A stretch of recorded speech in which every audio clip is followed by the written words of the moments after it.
Sing claret pen le donon ne kaya pan nang ni kang hon pu ani phan mun klovi on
Klovi ong ne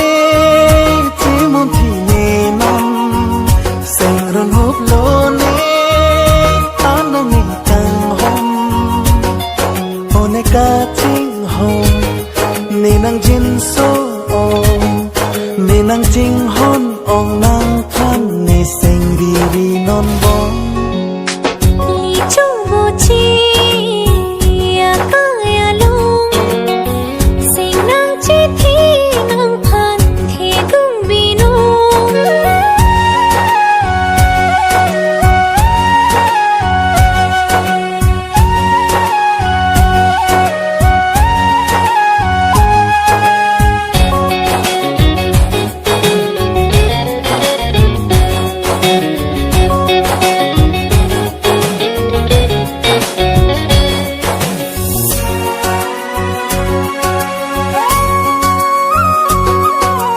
Malom so akai nang pene ka cheton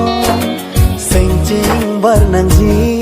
lasinang me kang hon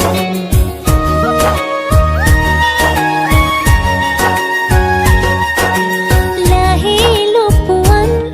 ni nang khan nang kang hon ikai chobo chi ring be ji pu ko son sing me chi bar pensi